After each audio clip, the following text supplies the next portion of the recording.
አስፈሪውና አደገኛው ማዕበል ወደፊት ለፊት እየመጣ ነው። በአሁኑ ሰዓት በከፍተኛ ደረጃ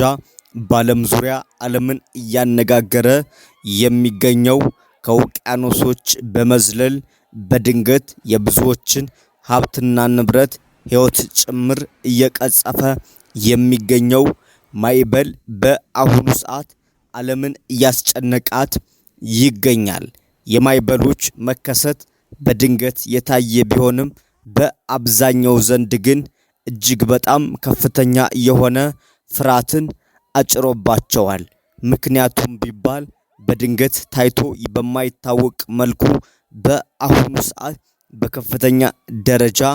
እያጠቃ የሚገኝ ታላቅ ጉልበትን የታጠቀ ብዙዎችን ለከፍተኛ ረሃብና እንግልት ያጋለጠው የማዕበል መከሰት ምክንያት በአሁኑ ሰዓት በአውሮፓና በአፍሪካ አገራት በልዩ ልዩ ቦታዎች እየታየም ይገኛል። ታዲያ ይህንን ተመልክቶ አንዳንድ የሥነ ጽሑፍና የእውቀት ተመራማሪዎች በሰጡት መግለጫ መሰረት ማዕበሉ ሊቆም የሚችለው ተፈጥሯዊ ኩነትን በጠበቀ መልኩ እንጂ ሰው ሰራሽ በሆኑ ጥቃቅን ድርጊቶች ልንቋቋመው የማንችል መሆኑን ተገንዝበን ሁላችንም በያለንበት አቅጣጫ የተፈጥሮን ስነ ምህዳር በጠበቀ መልኩ ተፈጥሮን ልንንከባከብ ይገባል ያሉ ሲሆን የማዕበሉ መፈጠር ምክንያት ደግሞ የበረዶ ግግር በከፍተኛ ደረጃ እየቀለጠ ውቅያኖሶችን እየሞላ ሀብት ንብረትን እየጠራረገ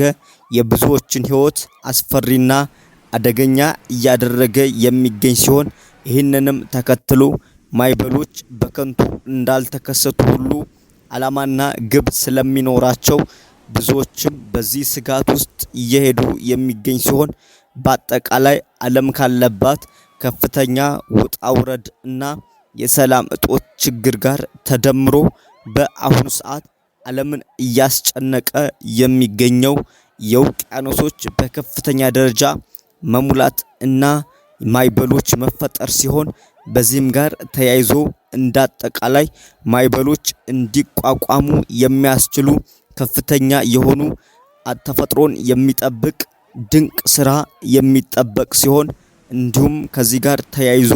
ማዕበሎች ሊያደርሱት የሚችሉትን ጉዳት ለመቀነስ ከፍተኛ አስተዋጽኦ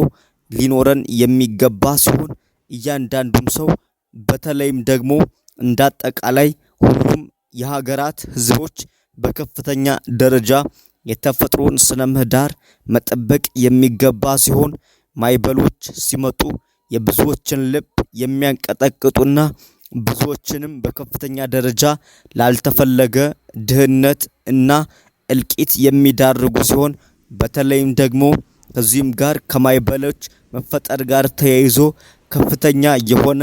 አውሎ ንፋስ በማስከተል በከፍተኛ ደረጃ ብዙዎችን ሀብት ንብረታቸውን እንዳልነበረ የሚያደርጉ ሲሆን ማዕበሎች ሲፈጠሩ ሀብት ንብረት ብቻ ይዘው ሳይሆን የሚሄዱት እነሱም ጋር ተቀላቅሎ የሚነፍሱ እጅግ በጣም ጉልበትና ኃይል የተሞሉ ከፍተኛ ንፋሶችም የሚከተሏቸው በመሆኑ በአሁኑ ሰዓት ዓለምን በከፍተኛ ስጋት እየመሩት የሚገኙ እነዚህ የውቅያኖስ ትንንሽ መሰል በከፍተኛ ደረጃ እያደጉና እየተንሰራፉ የመጡት እነዚህ ጉልበት ያላቸው ማዕበሎች ብዙዎችን እያስጨነቋቸው ይገኛሉ። እዚህም ጋር እንዳጠቃላይ የመጨረሻ ሐሳባችን የመደምደማችን በፊት ተመራማሪዎች እንደጠቆሙት ሁሉ ማዕበሎች ሲነሱ ብዙዎች የሚያደርጉትን ስለሚያጡ ለከፍተኛ ችግርና ውድቀት ይዳረጋሉ። ማዕበሎች ሲከሰቱ ከሚያስፈልጉ ጥንቃቄዎች መካከል አንደኛው በተቻለ መጠን ቀለል ወዳለና ከፍ ወዳለ አካባቢ መውጣት ሲሆን ከዚህም ጋር ተያይዞ የመብራት እና አጠቃላይ ኤሌክትሮኒክስ እቃዎችን ከራሳቸው በማራቅ